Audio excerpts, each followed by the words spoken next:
الحمدللہ وکفا والصلاة والسلام علی سید الانبیاء اما بعد فاعوذ باللہ السمیع العلیم من الشیطان الرجیم بسم اللہ الرحمن الرحیم فاذکرونی اذکرکم واشکروا لی ولا تکفرون۔ معزز سامعین کرام، رمضان المبارک کی بابرکت اور پررحمت ساعتوں میں جن عبادات کا ہمیں خصوصی طور پہ التزام اور اہتمام کرنا چاہیے، ان میں ایک اہم عبادت وہ اللہ تعالیٰ کا ذکر بھی ہے۔ ویسے تو عام ایام میں بھی انسان کی یہ کوشش ہونی چاہیے کہ اس کی زبان اللہ کے ذکر کے ساتھ تر رہے، لیکن ان خاص ایام میں ہمیں اور زیادہ اہتمام کے ساتھ اور کوشش کے ساتھ رب تعالیٰ کا ذکر کرنا چاہیے۔ قرآن پاک کو اگر ہم پڑھتے ہیں تو اس میں بڑی کثرت کے ساتھ اللہ تعالیٰ نے اپنے ذکر کا تذکرہ فرمایا ہے، اور ذکر کی اہمیت اور فضیلت اس سے بڑھ کے اور کیا ہو سکتی ہے کہ اللہ تعالیٰ فرماتے ہیں فَاذْكُرُونِي أَذْكُرْكُمْ، تم مجھے یاد کرو، میرا ذکر کرو، میں تم کو یاد کروں گا، کیونکہ ذکر کا مطلب ہوتا ہے یاد کرنا۔ جب انسان اپنے رب کو یاد کرتا ہے تو اللہ تعالیٰ بھی انسان کو یاد کرتے ہیں، تو اللہ تعالیٰ فرماتے ہیں فَاذْكُرُونِي أَذْكُرْكُمْ، تم مجھ کو یاد کرو، پھر جب تم پہ مصیبت آئے گی، کوئی پریشانی آئے گی، تمہیں محسوس ہوگا کہ تمہارا رب تم کو بھولا نہیں ہے۔ اللہ تعالیٰ ویسے بھی کسی چیز کو بھولنے والے نہیں ہیں، لیکن یہ ایک بات سمجھانے کے لیے اللہ تعالیٰ نے اس انداز میں اس بات کو بیان فرمایا ہے کہ تم مجھ کو یاد کرو، میں تم کو یاد رکھوں گا۔ اور پھر فرمایا مومن بندوں کی صفات بیان کی، ان میں ایک صفت یہ بھی بیان کی کہ وَالذَّاكِرِينَ اللَّهَ كَثِيرًا وَالذَّاكِرَاتِ، اللہ کے نیک بندے وہ ہیں، کامیاب ہونے والے لوگ وہ ہیں جو کثرت کے ساتھ اللہ کا ذکر کرنے والے مرد ہیں اور کثرت کے ساتھ اللہ کا ذکر کرنے والی خواتین ہیں۔ اور پھر یہی نہیں بلکہ کہا کہ وَاذْكُرُوا اللَّهَ كَثِيرًا لَعَلَّكُمْ تُفْلِحُونَ، ایک اور فائدہ ذکر کا فرمایا کہ اللہ کو کثرت کے ساتھ یاد کرو لَعَلَّكُمْ تُفْلِحُونَ، تاکہ تم کامیاب ہو جاؤ۔ تو جو بندہ اپنے رب کو یاد رکھتا ہے، یہاں پہ یہ بات بھی عرض کر دوں کہ ذکر زبان سے بھی ہوتا ہے کہ انسان اللہ کی تسبیح بیان کرتا ہے، اس کی بڑائی کا تذکرہ کرتا ہے، اس کی تعریف و ستائش کرتا ہے۔ اور ایک ذکر کا مطلب یہ بھی ہوتا ہے، ذکر کی ایک قسم یہ بھی ہے کہ انسان کے ذہن میں رب تعالیٰ کی یاد ہو، کوئی بھی کام کرتے وقت اس کو اپنا رب یاد ہو کہ میں نے جو کام کرنا ہے وہ اپنے رب کی رضا کے مطابق کرنا ہے۔ تو جو اس طرح ہر وقت اپنے رب کو یاد رکھتا ہے، فرمایا کہ وہ کیا کرتا ہے، کامیابی کی سیڑھیاں چڑھنا شروع کر دیتا ہے۔ وَاذْكُرُوا اللَّهَ كَثِيرًا لَعَلَّكُمْ تُفْلِحُونَ۔ ایک آدمی آیا، آ کے پوچھتا ہے اللہ کے رسول صلی اللہ علیہ وسلم سے کہ نیکیاں تو بہت زیادہ ہیں، بہت سارے نیکی کے کام ہیں، مجھے کوئی ایک ایسی بات بتا دیجئے جو میرے لیے کامیابی کا ذریعہ بن جائے۔ تو پیغمبر علیہ السلام نے فرمایا کہ ما زال لسانک رطبا بذکر اللہ، او کما قال رسول اللہ صلی اللہ علیہ وسلم، اگر ایک کام تم کر لو نا تو تمہارے لیے کامیابی کے دروازے کھلنا شروع ہو جائیں گے، تم کامیاب ہو جاؤ گے۔ وہ یہ ہے کہ تمہاری زبان اللہ کے ذکر کے ساتھ تر رہے۔ اس لیے ہماری یہ کوشش ہونی چاہیے، ہماری یہ کاوش ہونی چاہیے کہ ہم چلتے پھرتے، اٹھتے بیٹھتے اللہ کا ذکر کیا کریں۔ اللہ تعالیٰ قرآن پاک میں فرماتے ہیں کہ اپنے بندوں کا تذکرہ کرتے ہوئے الذین یذکرون اللہ قیاما وقعودا وعلی جنوبہم، کہ وہ لوگ جو کھڑے ہوئے بھی اللہ کا ذکر کرتے ہیں، بیٹھے ہوئے بھی اللہ کا ذکر کرتے ہیں، جب لیٹے ہوتے ہیں پہلو کے بل پھر بھی اللہ کا ذکر کرتے ہیں۔ حضرت عائشہ رضی اللہ تعالی عنہ وہ فرماتی ہیں نبی صلی اللہ علیہ وسلم کے بارے میں کہ کان رسول اللہ صلی اللہ علیہ وسلم یذکر اللہ تعالی علی کل احیانہ، آپ ہر حال میں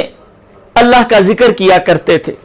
چلتے پھرتے اٹھتے بیٹھتے ہمیں بھی اپنے رب کو یاد رکھنا چاہیے, اپنے رب کو یاد کرنا چاہیے اور اللہ کا ذکر کرنا چاہیے. اب یہ جو اللہ تعالیٰ کا ذکر ہے نا, اس کو ہم مختلف انداز میں سمجھ بھی سکتے ہیں اور اس کی مختلف اقسام بھی ہیں. ایک تو وہ ذکر ہے جو ہمیں نماز کے بعد کچھ اذکار پیغمبر علیہ السلام نے مسنون بتائے ہیں. جیسے پیغمبر علیہ السلام نے فرمایا جو بندہ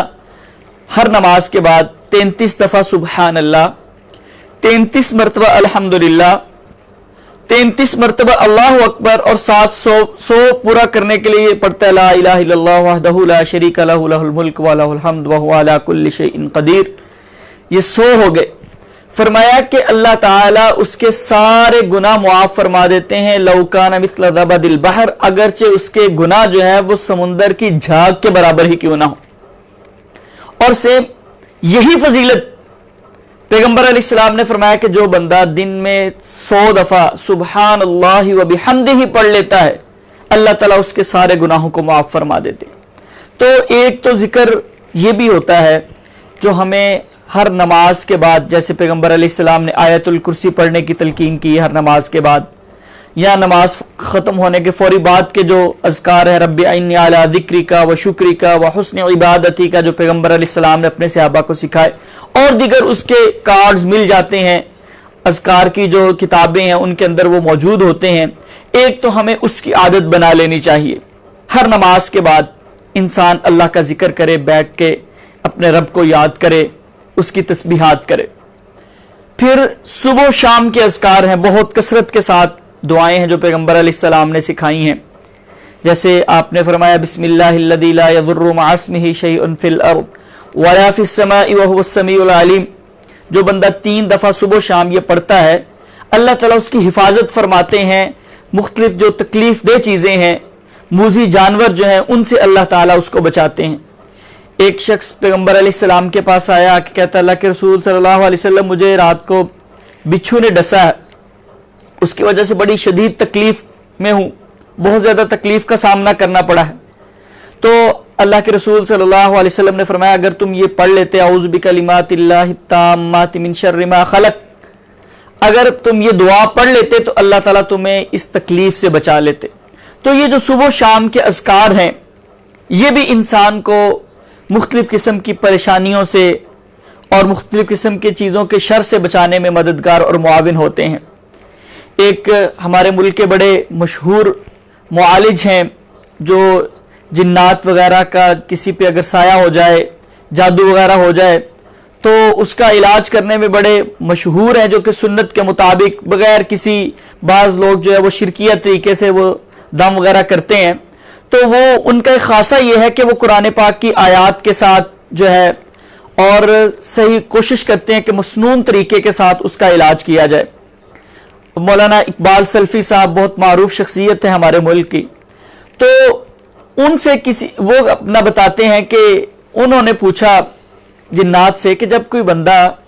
صبح و شام کے اذکار کرتا ہے تو تمہیں کیا محسوس ہوتا ہے, چونکہ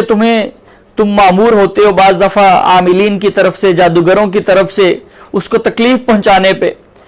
تو ان کا جواب یہ تھا آگے سے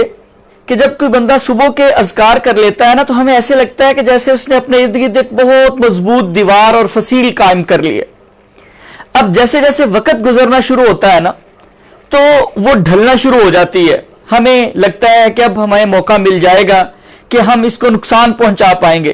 لیکن جب وہ پھر شام کے اذکار کر لیتا ہے تو پھر دوبارہ اتنی مضبوط دیوار اس کے ارد گرد ہمیں محسوس ہونا شروع ہو جاتی ہے. یعنی یہ ایک انہوں نے اپنی کیفیت کو بیان کیا ہے, ورنہ اگر یہ بات سامنے نہ بھی آئے تو پیغمبر علیہ السلام کی زبان اقدس سے نکلی ہوئی بات غلط تو نہیں ہو سکتی. تو پیغمبر علیہ السلام نے بہت زیادہ صبح و شام کے اذکار جو ہیں وہ بتلائے ہیں, ان کا ہمیں اہتمام کرنا چاہیے. یہ بھی ایک ذکر کی قسم ہے. اور ایک وہ دعائیں ہیں جو آپ نے مختلف مواقع پہ ہمیں سکھائی ہیں, صبح بیدار ہونے سے لے کے الحمدللہ الذی احیانا بعد ما اماتنا والیہ النشور, شکر ہے مالک کا جس نے ہمیں زندگی کا ایک اور دن جو ہے وہ نصیب فرمایا ہے. کھانا کھاتے ہیں اس کی دعا ہے, واش روم میں جاتے وقت کی دعا ہے, واش روم سے نکلتے وقت کی دعا ہے, یہ وہ دعائیں ہیں جو انسان کو بہت زیادہ خیر و برکت کا انسان کے لیے ذریعہ بن جاتی ہیں، حتیٰ کہ سونے تک پھر سوتے وقت کی دعائیں ہیں کہ اے اللہ میں دوبارہ تیرے نام کے ساتھ ہی بسمک ربی وضعت جنبی،